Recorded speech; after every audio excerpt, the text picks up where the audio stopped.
June 25th. Revolution! King Niels of Denmark became king after the death of his brother, Eric, in 1103 on a pilgrimage. He was elected in 1104 to be king of Denmark. He married Margaret Fredkula, daughter to Inge, the king of Sweden. For most of the King Niels' reign, the country had peace. Then in 1129, Margaret, wife of Niels and mother of Agnes, died, and Magnus was forced from the Swedish throne a year later. After 26 years of peace, conflict erupted between Magnus and his cousin Canute Levard. Canute was popular and was seen as a potential successor to the throne. That is until Magnus killed Canute.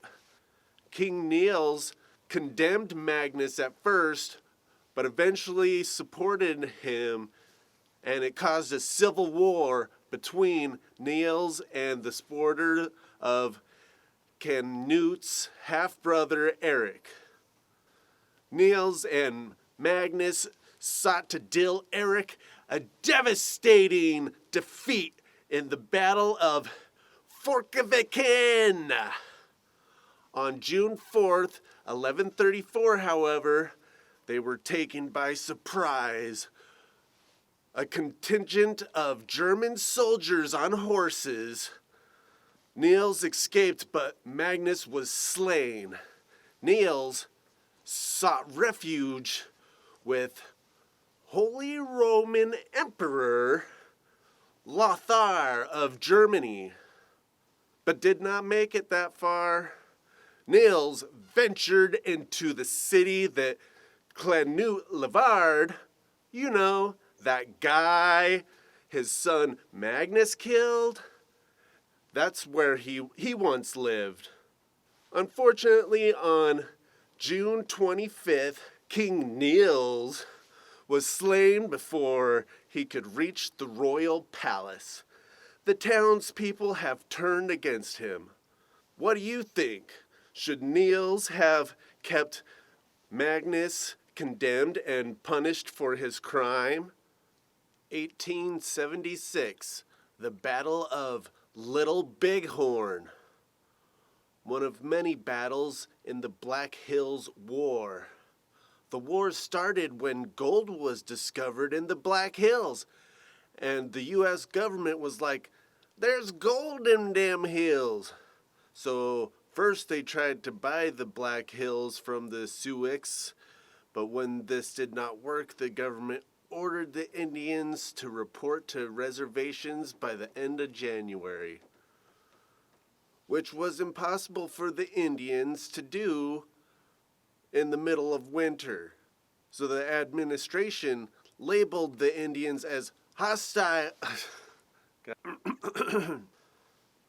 So the administration labeled the Indians hostile and sent out their war pigs, to quote Ozzy.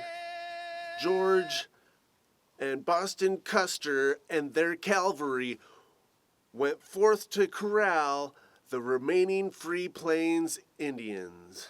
Meanwhile, Sitting Bull called together the largest ever gathering of American Indians.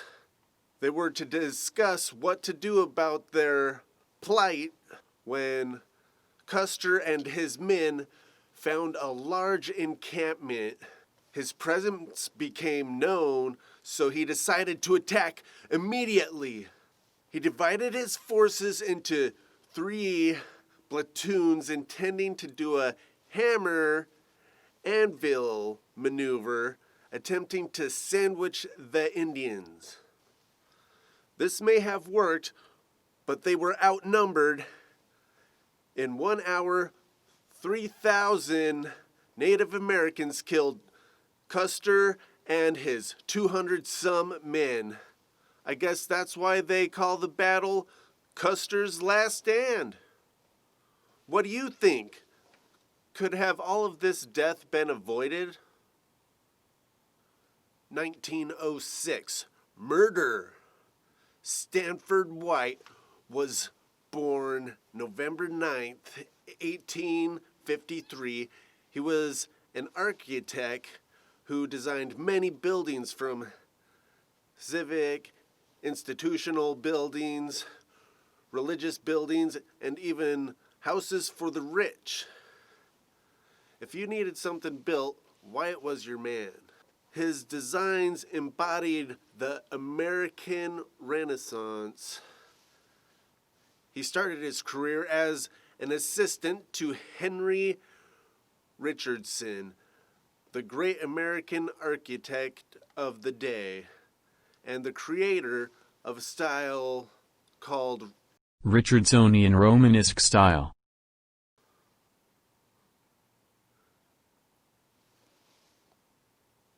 White designed the Triumphal Arch of Judson Memorial Church at Washington Square and the Hall of Fame for Great Americans. June 25th, 1906, White attended a dinner with his son and New York Society figure James Smith. However, Harry Thaw and his wife, actress Evelyn Nesbit, were also there. Normally this would not be a problem, but Harry Thaw became obsessed with Stanford White's past relationship with his wife, Mrs. Nesbit. They all proceeded to go to that evening's theatrical presentation, when at the finale song, I Could Love a Million Girls, Harry approached White, pulled out a pistol, said, "You've ruined my wife," and shot him 3 times, killing him instantly.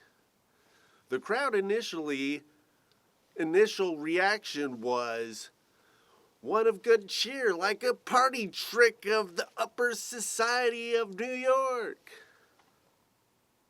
However, screams of terror and hysteria followed once reality kicked in. Stanford White was dead. His son Lawrence was traumatized, and Harry got to go to the loony bin. What do you think? Was there a better way to handle the situation?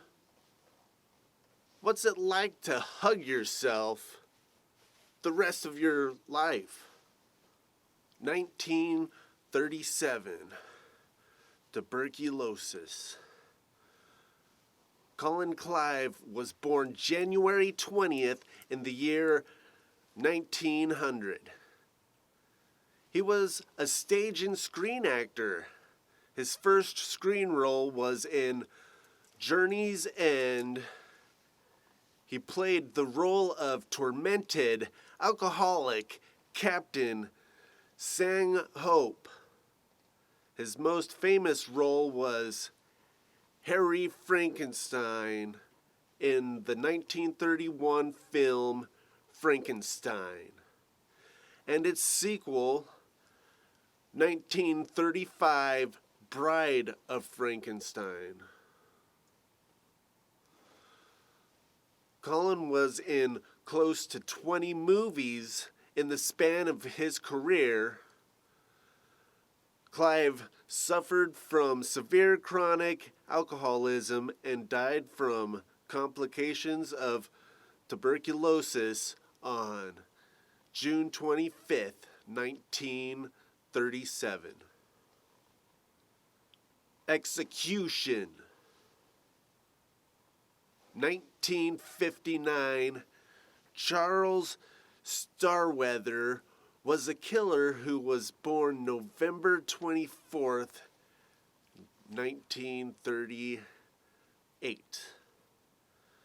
He had bow legs and a speech impediment and was bullied by classmates. As he grew stronger and older, he found a physical outlet for his rage, using the ones who bullied him by bullying them. His high school friend Bob would later recall, if he saw some poor guy on the street who was bigger than he was, or better looking, or better dressed, he would try to take the poor bastard down to his size. He worked in a warehouse. His employer recalled, sometimes you'd have to tell him something 2 or 3 times. Of all the employees in the warehouse, he was the dumbest man we ever had. He got a job on the garbage route to begin plotting bank robberies. His first murder, he shot a service station attendant for refusing to sell him a stuffed animal on credit. He continued killing everyone that crossed his path to get what he wanted, killing a sleeping traveling salesman just for his car. The salesman's car had a parking brake, though, and Starweather did not know how to release it. A passing motorist stopped to help, and Starweather threatened his life with a rifle. And at that moment, Deputy William Romer arrived on the scene, and Starweather took the motorist's car, leading him on a chase with 3 officers exceeding speeds of 100 miles per hour. A bullet fired by the sheriff shattered the windshield and glass cut him. He stopped the car and surrendered. He went to jail and was sentenced to death on June 25th, 1959. He was executed by electric chair and was the last execution in Nebraska until 1994. What do you think? Is it better to just be a good person and not kill people? 1968, suicide. Tony Hancock was an actor and comedian who had his own TV series, Hancock's Half Hour. His first broadcast on the radio was in 1954. He went on television in 1956. And in 61, Tony did some of his best work. The Blood Donor. Is that right? And The Radio Ham. Hancock. In 1950, he married Cecilie Romians, a Paris model. He divorced her in 1995 to marry his publicist Freddie Ross that December. Old Hancock was also involved with Joan Lee Mesdure, the wife of his best friend John Les Mesdure,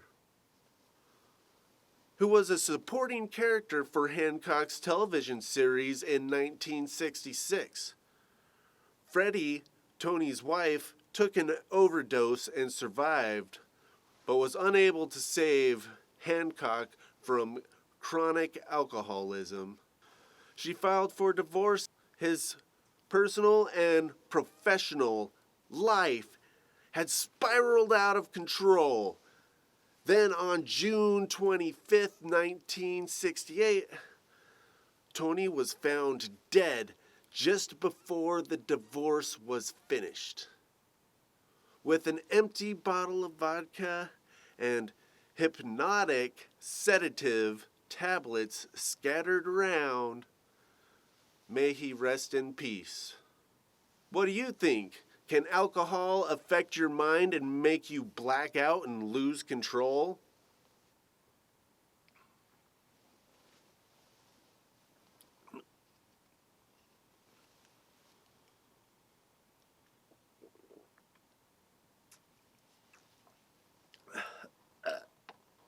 Uh, 1976, Johnny Mercer was an American lyricist, songwriter, and singer that wrote the lyrics from hit songs in the 1930s through the mid-1950s. In 1938, he got his first Oscar nomination for Best Song, Jeepers Creepers. His song, That Old Black Magic, was nominated for the Academy Award for Best Original Song.